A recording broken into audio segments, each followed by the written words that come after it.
નમસ્કાર મિત્રો, રાજકોટ ન્યૂઝ 24 માં આપનું સ્વાગત છે। આજના મુખ્ય સમાચાર। ટ્રમ્પનો નવો ફતવો, જેનેરિક દવાઓ પર 100 નહીં 200% ટેરિફ 1 ઓગસ્ટ 2028 થી લાગુ થશે। ભારતના ફાર્મા ઉદ્યોગ પર તેની ગંભીર અસર પડશે। આવકવેરા રિટર્નમાં દરેક બેંક ખાતાની વિગત આપવી પડશે। ખોટી વિગત આપવાથી રિફંડ અટકી શકે છે। આવકવેરા વિભાગ તરફથી નોટિસ પણ જાહેર થઈ શકે છે। દક્ષિણ ગુજરાતમાં આજે વરસાદનું રેડ એલર્ટ। વલસાડ, નવસારી અને સુરતમાં જળબંબાકારની સ્થિતિ। લોકોને બિનજરૂરી બહાર ન નીકળવા અને સાવચેત રહેવા તંત્રની અપીલ। દિલ્હીમાં કોકરોચ જનતા પાર્ટીના પ્રદર્શનનો આજે 33મો દિવસ। સવારથી હજારો પ્રદર્શનકારીઓ એકઠા થયા। દિલ્હીના 16 મેટ્રો સ્ટેશન બંધ કરી દેવાયા।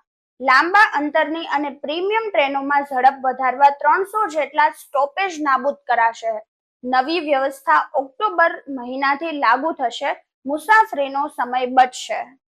સુરત એરપોર્ટનો બનાવ। ઇન્ડિગો ફ્લાઇટનો ઇમરજન્સી ગેટ મુસાફરે ખોલી નાખતા અફરાતફરી। રનવે પર બોર્ડિંગ દરમિયાન ઘટેલી ઘટના। CISF અને પોલીસે મુસાફરને કસ્ટડીમાં લીધો।